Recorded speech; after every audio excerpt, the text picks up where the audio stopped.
Good day, everyone. Michael Posnick here with my very exciting, unrehearsed, unscripted, and unhinged podcast coming to you live from the Charlottetown waterfront with a giant snowbank beside the studio here, which is actually a truck. I have our special guest has decided to return after all the abuse from the prior podcasts. Let's welcome Powerhouse Patty. Hi, Michael. Thank you for inviting me back on again on this beautiful, cloudy, overcast Sunday in February. Well, we're lucky to have you with the infinite list of people that do want to be on this podcast and expose their experience, wisdom, and knowledge to our 8 listeners. So thanks for showing up. Today, we're actually going to be talking about something that Patty brought up yesterday. And what that is how you can get a 4% discount on the purchase price of a house over what you could get maybe dealing with someone that, let's just say, doesn't have the real estate negotiating and isn't certified in negotiating real estate on the behalf of the client. I don't know if I said that clearly enough. But let's start over from the beginning as far as you're looking for a property. Our other podcast has covered the fact that you want a buyer's agent. You don't want to be just dealing with the listing agent. You want to deal with a buyer's agent. And the next step to me would be, deal with an agent that is certified and has the credentials to negotiate the absolute best deal for you. Common sense to me dictates you're going to get a better deal if you have a good negotiator on your side, especially if you're dealing with a weak negotiator on the listing side. But yesterday, Patty ran the statistics of the agents and segregated those agents that had certifications in negotiating real estate and those agents that did not, that were winging it. Keep in mind, to get your real estate license in PEI is basically how many weeks? It's a 9-week course. Part-time course. You can do it at night. You have to do a pre-registration. Don't show up. No, you have to show up. But yeah, it's just, it gives you the basics, some of the rules around and here on PEI, and I'm sure other provinces have their own. But what buying and selling real estate, some of the laws and the rules around it, Real Estate Trading Act are... But they don't teach negotiating. They don't teach how to run. They teach you the forms. They don't teach FinTrack. Exactly. Keep the broker out of jail.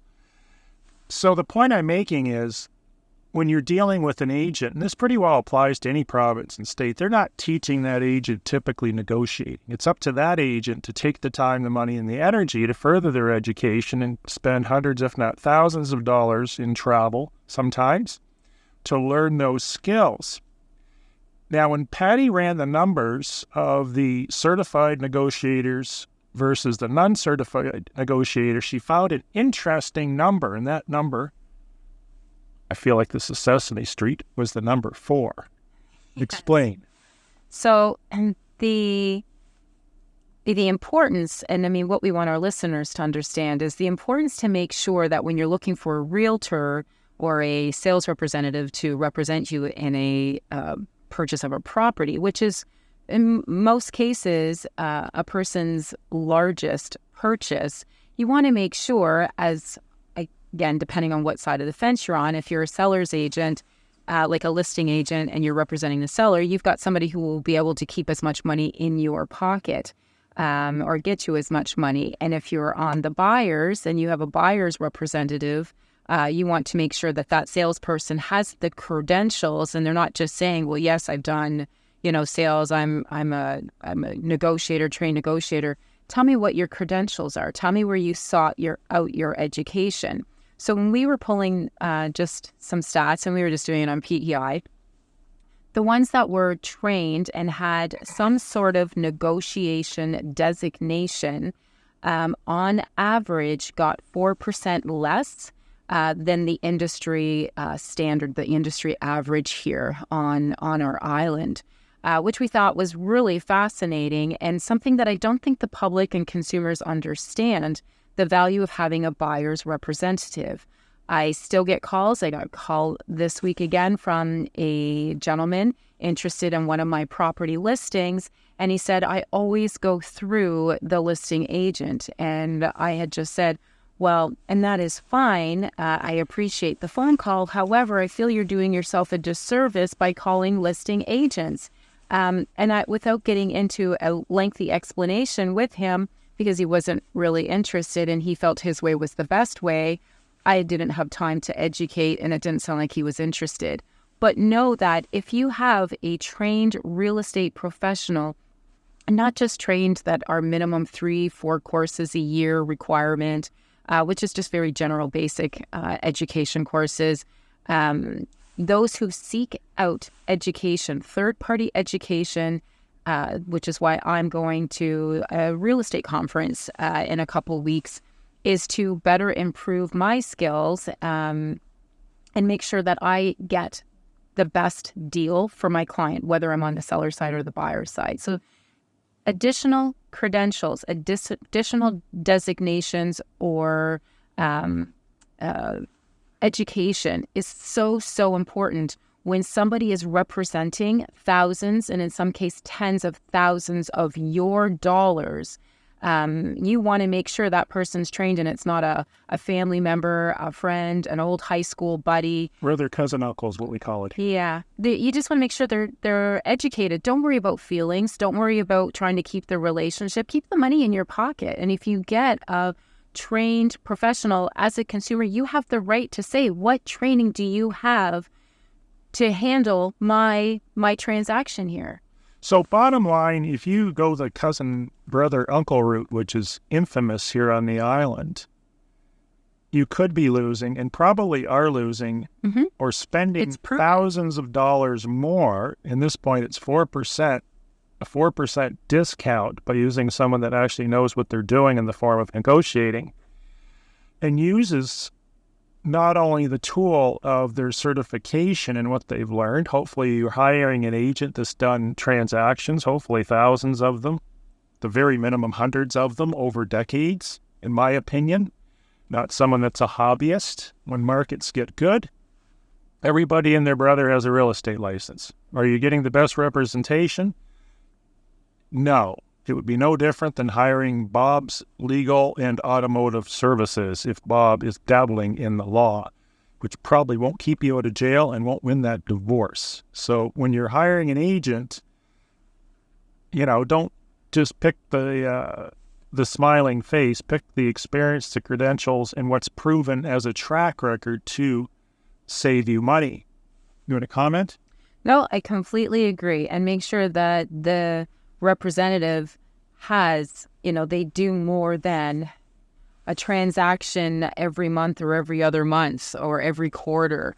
They may say, yeah, I've sold properties, but the more transactions an agent has done, along with the designations and the training and the education, you should be in pretty good hands.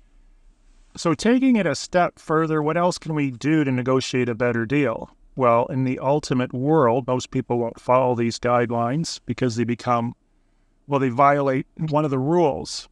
And I'll get to that rule last. But the first rule is time. Time is always the best negotiator. Even before that, more importantly, I just assume this is done, which a lot of agents don't do, is I want to know absolutely everything there is to know about this property, the people that are selling it, their circumstances, where they're going, if they found something, do they have an offer in another house, are they motivated? There's 100 or more questions I will have for that listing agent. Also, I can go on Facebook, I can go onto LinkedIn. There's a lot of, how do you put this, stupid things people do on social media. No, absolutely. No, they give away. So with those who have those of our listeners that have education training, they, without realizing, the client gives away their BATNA, which is their position. It basically means you have a plan B, but do your due diligence. And what I mean by stupid things on Facebook is, just as an example, Patty and I were looking at a house a few weeks ago that it was lipstick on a pig, which is a term that basically means you're taking a house that needs a lot of work you're throwing a coat of paint on some wallpaper, maybe a new kitchen in, and then you're upping the price by 50%. Well, that's fine and dandy. People do that. You have an opportunity to make some money, and if that's what you do, great, all the power to you. But you don't paste it on Facebook saying some idiot's going to buy this house just because I redid the kitchen. This is what it looked like before, and this is what it looks like now. Probably a bad move, because the purchasers or the purchaser's agent, if they're experienced, they're going to look at social media and see what your motivation is to move. Now, the other thing, and then we'll get back to BATNA, would be you've got time, you've got due diligence, knowing absolutely everything there is to know about the property, so you can come armed with ammunition to negotiate on, because you don't know what the negotiating tools you're going to use with this particular vendor. They may not be looking for price. They may be looking for a quick closing. They may be looking to sell the house furnished.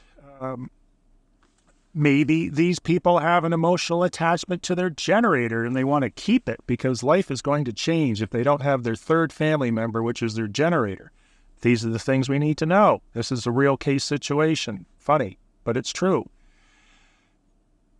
Now, the last major rule is the rule that most people can't follow in real estate unless they're professional real estate people, which is have absolutely zero emotion involved in the transaction, which gives you the advantage of time because you don't care if you lose that property, because you know as a professional real estate person, another property is probably going to come along and it may even be better than the first property, and probably will if you're an optimist like me. So having an emotional distance with the transaction is hugely important, but it doesn't happen a lot when you're dealing with a retail buyer, because a lot of them will tell us, I want this house. I don't care what it costs. Give them whatever they want. Well, there's no negotiating there. You may as well just fill out a check, sign it at the bottom, let the vendors fill in the amount, and call it a day. Back to BATNA. Better alternative to negotiated agreement is, I'm digging that up for I think better sounds better. Since I made it up. No, it's the best alternative to a negotiated agreement. So you don't want to give away your BATNA because it just strengthens. If it's been disclosed and you have a trained realtor or a negotiator on the other side, they're going to use that against you. So right, and that brings us to another point, is interrogate the listing agent. Ask them a whole pile of different questions. If they're experienced and they know what they're doing, you're probably not going to get anything. In a lot of cases, what would you say the percentage is? Oh, 99? Yeah, I would say it's high. We'll sing like a canary, and they will give you a lot of information. Or the listing agent, unfortunately, releases too much information to a buyer inquiry without doing their due diligence and making sure that this buyer doesn't already have an agent, and then goes back to their agent and reports everything back to their buyer's agent saying, I just got all this information. This is everything that the listing agent told me. So as a listing agent, you want to make sure you're not disclosing too much. As a buyer's agent and buyer, you want to get as much information as you can. Right. So when someone asks the listing agent, is there any motivation? Or what's the number one question, would you say? Or is the vendor motivated, which converts into, will they take a crappy lowball offer? Okay, so question number 2. Question number 2? Why are they selling? I always get, why are they selling? Yeah, which they're selling because they want to convert the asset into cash. That's your answer? Yes. Sounds good. Well, what am I going to say? They're going through a divorce. He's got to get out of town. He's wanted by the law. She hates friggin' Prince Edward Island. They just want to get rid of the house at any price. And when you say that, that goes back to what you were saying about social media. So social media, and I've had clients that have done this in the past as me being a listing agent who has the wife, in this instance, posted on Facebook that they were separating and they were selling off a bunch of their stuff. Guess what happened? We kept receiving all these lowball offers, and I finally asked one of the agents, why are you submitting such a low offer? And this agent said to me, well, they're separating. I went, how do you know this? And she goes, it's all over Facebook. My clients are part of a circle that this particular seller was in. And she sang like a canary and told everybody. She took away our position, our negotiating position, which I had to break the news to the husband, and he was absolutely furious. But I said, there's nothing I can do. She's put it out there. I always advise my clients, my listing clients, do not post anything on social media. Do not say anything. And the same with buyers, very little, because I'm telling you, clients are pretty savvy today, most of them, and they will Google your name. They will see what you got going on. And some of them use that, unfortunately, against you as well with negotiations. If you've got higher positions, and keep your profile simple. And if you're coming from Southern Ontario, it's not like PEI. PEI is like a small town. Everybody knows everybody. So if you tell somebody that you're getting a divorce and you're selling your house and you just want out of here next week and you don't care what the price is, that is going to travel through the island within 24 hours. Not so much if you live in Toronto, Hamilton, Burlington, Oakville, Mississauga, Oshawa, Whitby, Scarborough, Markham, Richmond Hill, or Ottawa, which is where all our buyers are coming from. You sell a house in Ottawa, they're not going to hear the rumor mill like they will on the island. So, going full circle here, it wouldn't matter how well trained your real estate professional is. If you're working against them by saying too much and sharing information, a highly trained negotiator will get you the best deal. As long as you work with your sales professional to facilitate that. So that's it. Sounds like, yeah, I think that was good. I would say good. It was okay. Was it okay? Which is probably two or three steps above our usual podcast. No, we've reached it to the okay level. Have a good day, everyone. Thank you. Have a great day.